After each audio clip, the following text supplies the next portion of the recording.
quand il y a un recouvrement d'orbital atomique, ça va toujours donner une orbitale liante et une orbitale antiliante. Okay, puisqu'il y a un recouvrement constructif et en même temps il y a un recouvrement non constructif, hein, pour la liaison moléculaire en formation. Donc, comment est-ce qu'on avait représenté ça? Je ne décide pas les électrons 1s. À partir d'une 2s, vous avez deux orbitales possibles, soit symétriques. Je vais mettre des petits pointillés comme ça. Une orbitale liante, on va l'appeler sigma 2s par exemple, et une orbitale antiliante que je vais écrire ici, et souvent on lui met une étoile comme ça. Voilà. Et ici, les orbitales 2p, hein, n'oubliez pas, hein, elles sont perpendiculaires, je remonte encore une fois, un recouvrement sigma direct comme ça, pour une orbitale p, mais si ce recouvrement se fait, vous voyez bien que les deux autres recouvrements, ils sont de type pi, des recouvrements latéraux, hein, là et là. Hein, ça ne peut pas faire comme ça. Hein. Bien. Alors, en mécanique quantique, on considère pour les plus petites molécules, comme le carbone, l'azote, parce qu'il n'y a pas beaucoup de place, qu'en fait, celles qui ont l'énergie la plus basse, la plus favorable, ce sont les recouvrements latéraux. Et ensuite, le recouvrement sigma. Et par contre, dans les antiliantes, c'est d'abord les recouvrements latéraux, puis le sigma. Donc ça, c'est le cas pour les molécules, les atomes les plus petits. Donc ceux-là, on les appelle des pi, P, et ça, c'est une sigma P.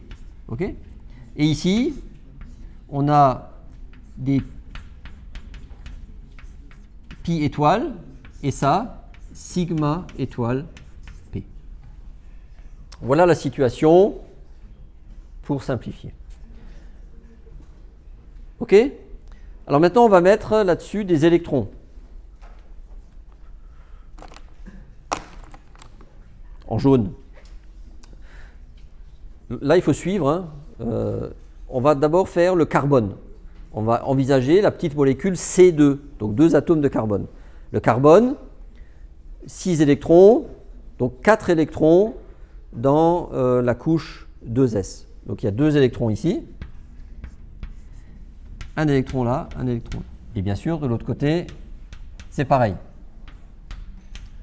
Alors, que nous dit cette approche en orbitale moléculaire? Elle dit, ben, vous mettez 2 électrons ici, 2 électrons là, et cela, donc le recouvrement 2s, il est réglé. Ensuite, ici, il y a 2 électrons à placer. 1, 2, et là, 1, 2. Voilà.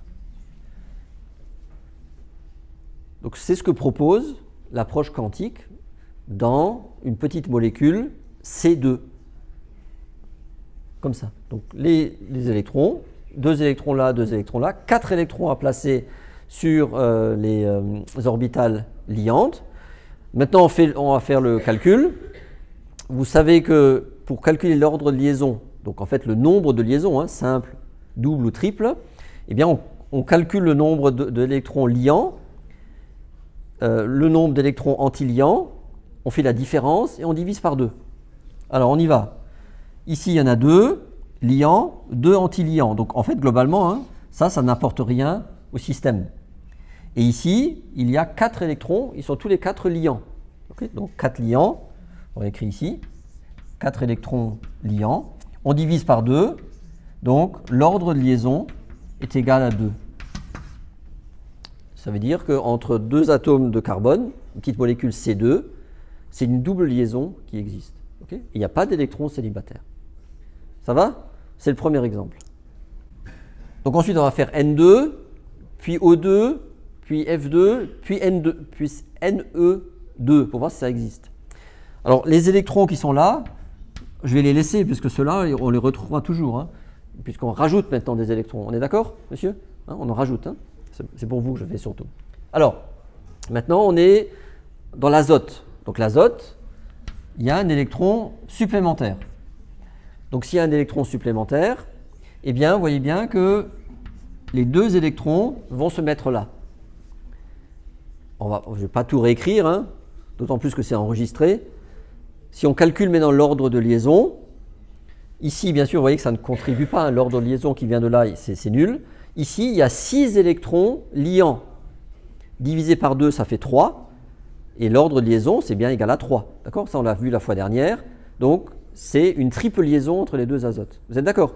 Donc, vous voyez que l'approche quantique, elle est en accord, bien sûr, avec le modèle de Lewis, mais nous l'avions déjà dit. Maintenant, d'après les calculs qu'on trouve dans la littérature, on considère qu'à partir de l'oxygène, ici, il y a à nouveau une inversion. Ça veut dire que c'est d'abord la sigma P qu'on trouve en énergie, puis les sigma pi. D'accord? Les pi P. D'accord? Il y a une inversion ici. Mais peu importe. On continue comme ça. Maintenant, on est à l'oxygène. L'oxygène, c'est cette situation-là.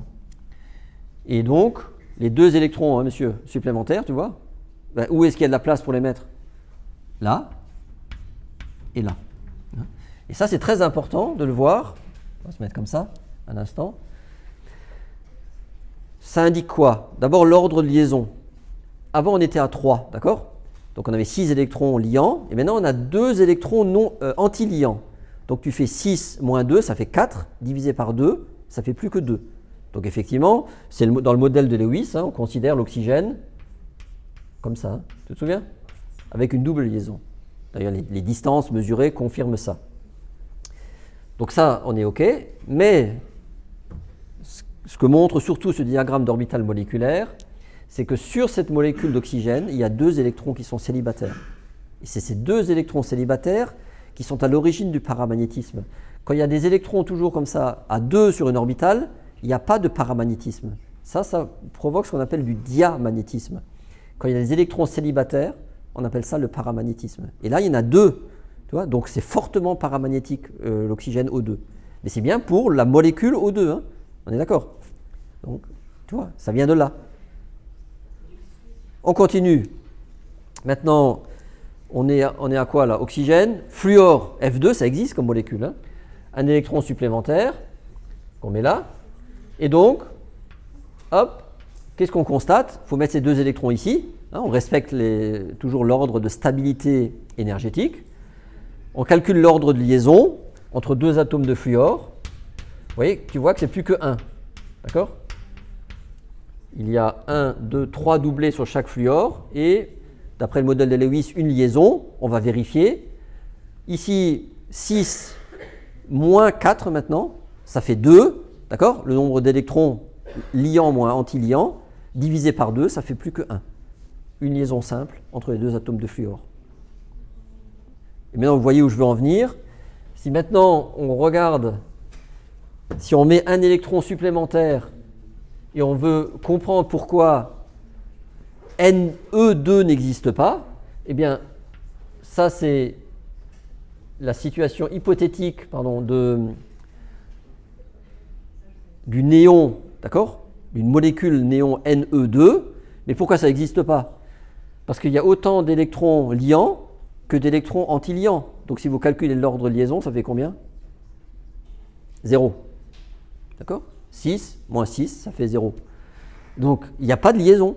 C'est ce que nous dit la mécanique quantique. C'est-à-dire qu'il n'y a aucun intérêt aux atomes d'azote, de néon, je vais y arriver, de néon, de se mettre ensemble, puisque ça n'apporte rien d'un point de vue énergétique. Donc, dans la nature, les petits atomes de néon, ils restent seuls.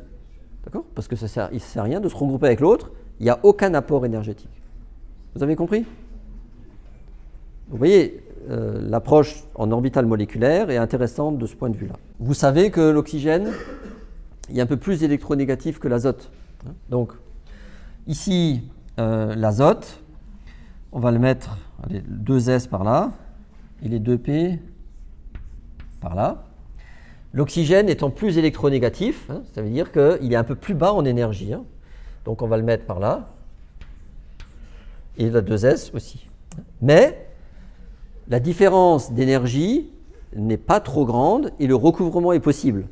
On va représenter une petite molécule qui existe dans la nature qui s'appelle NO. Okay? Donc Ça, c'est la 2s, je vous rappelle. Ça, ce sont les 2p. 2s, 2p. Alors, 2, 3, 4, 5, 6, 7 électrons pour l'azote. Pour l'oxygène, c'est 8. Voilà. Alors ici, on les refait rapidement. Vous savez qu'il y a une 2s liante, une antiliante.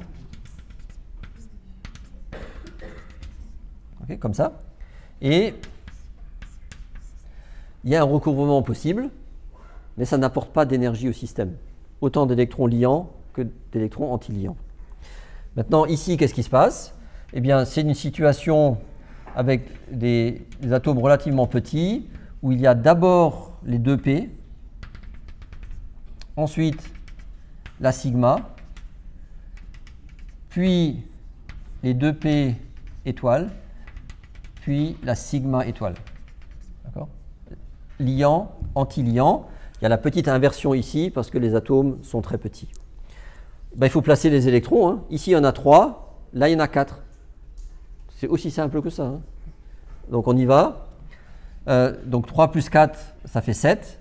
1, 2, 3, 4, 5, 6, 7.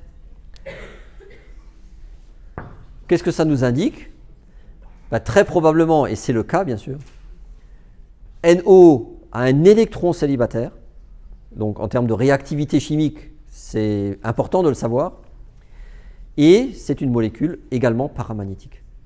Moins que l'oxygène O2, mais ayant un électron célibataire ici, d'accord, eh bien c'est paramagnétique. Voilà ce que je voulais rajouter à la partie de la semaine dernière sur les diagrammes d'orbitales moléculaires.